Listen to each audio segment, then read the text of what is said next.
Hello everyone, हमारे YouTube channel garden artist तरुण में आपका बहुत बहुत स्वागत है। अक्सर आपने देखा होगा कि कई लोगों की शिकायत होती है कि उनके प्लांट या तो अच्छी तरह से ग्रो नहीं होते या फिर ग्रो होने के बाद सूख जाते हैं या फिर वो फल नहीं देते या फिर वो फूल नहीं देते।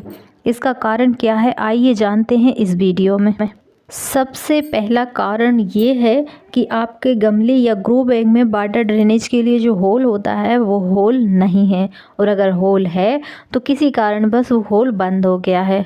इससे एक्स्ट्रा पानी नीचे नहीं निकल पाता, जिसकी वजह से प्लांट की जड़ें खराब होने लगती है और प्लांट अच्छी तरह से ग्रो नहीं हो पाता। इसके लिए आप क्या कीजिए कि ग्रो बैग में नीचे तरफ या तो आप बजरी डाल दीजिए या फिर कंकड़ पत्थर की एक पतली परत बिछा दीजिए। उससे क्या होगा कि आप जो भी पानी गमले में डालेंगे वो ड्रेनेज होल से निकल जाएगा और आपका प्लांट बहुत अच्छी तरह से ग्रो होगा। प्लांट ग्रो नहीं होने के पीछे दूसरा कारण ये है कि आप प्लांट सही से सेलेक्ट नहीं कर पा रहे। आप ये नहीं समझ पा रहे कौन से प्लांट छाया में हो सकते हैं और कौन से प्लांट धूप में हो सकते हैं। इस बात का अगर आप ध्यान रखेंगे तो आपके प्लांट को ग्रो होने से कोई नहीं बचा सकता। तीसरा मुख्य कारण है वो ये है कि आपका जो प्लांट है उसकी जड़ें बंद हो चुकी हैं। यानी ज़्यादा दिनों तक अगर आपने प्लांट की जड़ों को नहीं काटा तो वो जड़ें आपस में जुड़ जाती हैं, बंध जाती हैं, जिससे क्या होता है कि पानी नहीं निकल पाता और आपके प्लांट को सांस लेने में बड़ी दिक्कत होने लगती है, जिसकी वजह से प्लांट सही से ग्रो नहीं हो पाता। प्लांट में ढेर सारी जड़ होने के 2-3 कारण हैं। पहला तो गुड़ाई नहीं हो पाती। दूसरा कारण ये है कि आप उसमें ज़रूरत से ज़्यादा खाद दे रहे हैं, इसकी वजह से भी जड़ें ज़रूरत से ज़्यादा बड़ी हो जाती हैं। ये देखिए, आप देख सकते हैं कि ये जड़ें कितनी ज़्यादा उलझी हुई हैं और ये जड़ें हमें ऊपर कंटेनर में या गमले में नहीं दिखाई देती। जब तक हम पूरा कंटेनर पलटते नहीं तब तक नहीं दिखाई देती। ये जड़ इस तरह की सबसे नीचे वाले हिस्से में होती है।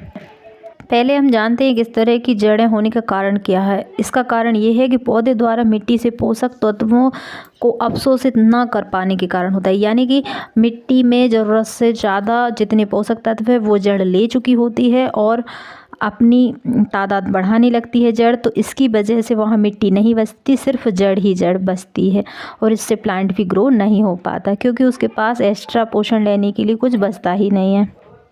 दूसरा ये होने लगता है कि जड़ें ऑक्सीजन नहीं ले पाती और सड़ने लगती है, जिसकी वजह से हमारा प्लांट भी ख़राब हो जाएगा और फल फूल नहीं दे पाएगा। अब बात करते हैं कि हम इसे किस तरह ठीक कर सकते हैं। कभी कभी ऐसी स्थिति आ जाती है कि हम जिस कंटेनर में प्लांट लगाते हैं उसमें कुछ ऐसे प्लांट लगे होते हैं जिनकी वजह से जड़ ज़्यादा हो जाती है और हमारे दूसरे प्लांट ख़राब हो जाते हैं। आप देख सकते हैं कि मेरे इस प्लांट में दूर्वा लगी हुई थी, वहीं इसमें स्पाइडर लिली का प्लांट भी लगा हुआ था। स्पाइडर लिली लगी हुई थी और इसी में मैंने ये मैरीगोल्ड और डेज़ी फ्लावर का प्लांट भी लगाया था, लेकिन डेज़ी फ्लावर और मैरीगोल्ड दोनों ही अचानक ही सूखने लगे। तो फिर मैंने इस कंटेनर को निकाला और उसमें से मैंने इन्हें सावधानीपूर्वक दोनों प्लांट्स को निकाल लिया और उसके बाद जब मैंने इसे पलट कर देखा तो आप देख सकते हैं कि उसमें कितनी ज़्यादा जड़ निकली है।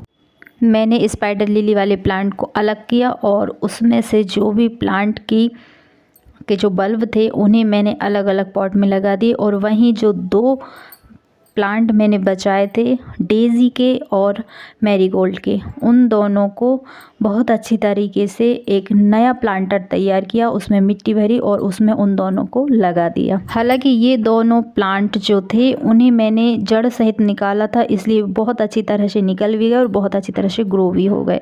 लेकिन अगर फिर कभी इस तरह की स्थिति आती है किसी ऐसे प्लांट के साथ जैसे कि हिबिस्कस है, मोंगरा है, गुलाब है या फिर जैस्मिन वगैरह, इस तरह के कोई प्लांट के साथ इस तरह की स्थिति आती है जो जड़ें बंध जाती है, हमारा प्लांट फूल नहीं पाता, फल नहीं पाता, तो उसके लिए जब आप इनकी जड़ को निकालेंगे तो जो जड़ है एक्स्ट्रा जो बढ़ चुकी हैं उन जड़ों को आप आसानी से किसी चाकू या कटर की मदद से काट लीजिए।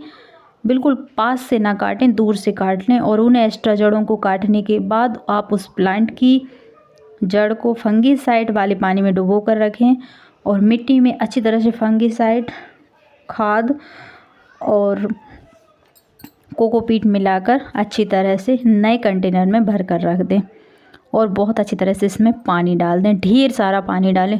फर्स्ट दिन जब हम इन्हें रिपोर्ट करते हैं तो इसमें इतना ज़्यादा पानी होना चाहिए कि मिट्टी बिल्कुल गीली हो जाए, क्योंकि जो एक्स्ट्रा पानी रहेगा वो नीचे ड्रेनेज होल के सहारे निकल जाएगा। ये मेरा पहले का प्लांट था जिससे ही मैंने रिपोर्ट किया। इन दोनों प्लांट्स को मैंने अलग किए और ये अभी का प्लांट है बाद में रिपोर्ट करने के बाद। तो जब भी आपके साथ आपके गार्डन में इस तरह की कोई दुर्घटना हो जाती है तो टेंशन ना लें, बड़े आराम से इन प्लांट्स को अलग अलग करें, अच्छे से उनकी जड़ों को काटें और एक बेहतरीन प्लांटर में मिट्टी मिक्स करके रखें और उन प्लांट्स को लगा दें। बहुत अच्छी तरह से ग्रो होंगे और सालों साल आपके गार्डन में रहेंगे। तो ये थी हमारी आज की वीडियो। आपको हमारी वीडियो कैसी लगी हमें कमेंट करके ज़रूर बताएं। फिर किसी नई वीडियो में किसी नए टॉपिक के साथ, तब तक के लिए नमस्कार। अगर चैनल पर नए हैं तो चैनल को सब्सक्राइब करें और बेल आइकन को ज़रूर दबाएं ताकि हर आने वाली वीडियो आपके पास जल्द से जल्द पहुँच जाए। Thanks for watching.